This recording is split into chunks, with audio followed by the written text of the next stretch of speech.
head coach Kate Glusko after a tough loss today to USC Aiken. Coach, just gives your opening statement, and we'll open it up for questions after that. USC Aiken came to play today. They played hard. They're a team that, their record deceives them in many ways, and they shot the ball well. Number 25, Amira Brandt, she shot the ball extremely well. She was 6 for 12 from the field.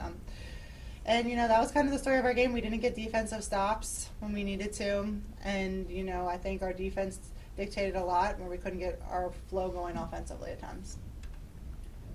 Coach, you talked about their team maybe being deceitful in some regards because their record probably doesn't indicate how good a program they have, and especially with the youth they have. Did they surprise you, though, with the amount of threes they shot, first off, and then also the amount of makes they had today?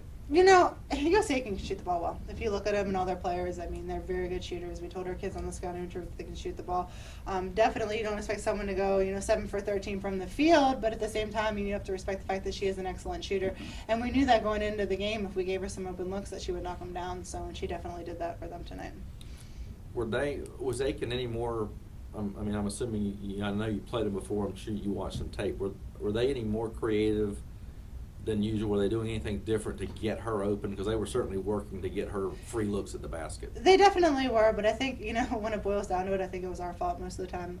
We have our defensive schemes, and at times we weren't on the same page where we had kids that really, when we went into timeouts and huddles, we talked about, where we need to shade towards zones and what we need to do, when we're in our man-to-man defense, and we just didn't execute today, and for some reason, it just didn't seem to go the way we wanted it to.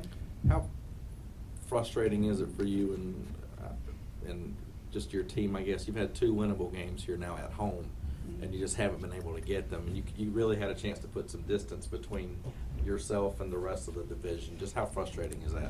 Yeah, it's definitely frustrating going down this stretch right now. You always talk about this conference and how tough it is, and when you get an opportunity to get some wins on your home floor, it makes life a lot more easier. And especially, if you are to look at the east side, we're kind of jumbled up now, where we could have had a little bit of separators as we head into the month of February, which is tough regardless of what conference you're in, because kids start to get tired and you're injury prone and all that stuff. So we've definitely missed 2 opportunities recently, and we got to find a way to bounce back because we have Pembroke on Thursday, and that's got to be our mindset. So we have to be resilient and finding ways to win and pulling it out in the end. When they went up 10, it looked like an easy opportunity for them to expand that lead to 15 and probably blow the game out. You let your team play through that, though, and then they rally back and take the lead. Was there a sense of relief, do you think, from your team at that point in time? We'd gotten through that hurdle, we'd gotten the lead back, and then allowed them to go back in front? I think in that time frame when we came back, we started to play and execute and do the things that we, had on our game plan and we were expected to do. And then, I'm not sure. I think there was a let-up at times. I think, we missed some defensive assignments. For the most part, I don't think offensively it was what got us into trouble. It was our defense on the defensive end.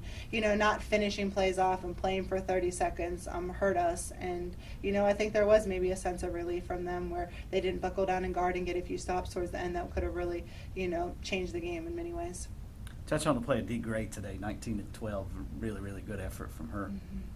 Yeah, Dee always comes and plays with some passion, and I think, this was a great game for her, a breakout game. She's had a few tough wins lately, and I think, she was a little frustrated, but I think she, got in the gym, did some extra work, really worked on things she needed to improve upon, and I'm really proud of her. She played hard today. She came with a sense of urgency, and, we needed her spark offensively for us towards the stretch. Looked like she was a little more determined to finish better around the basket.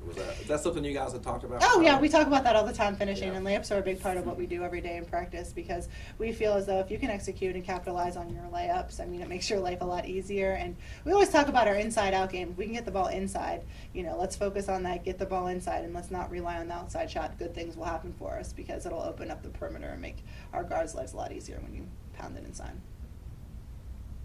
Good. Thanks, Kate. Thank you. Thank you, Coach.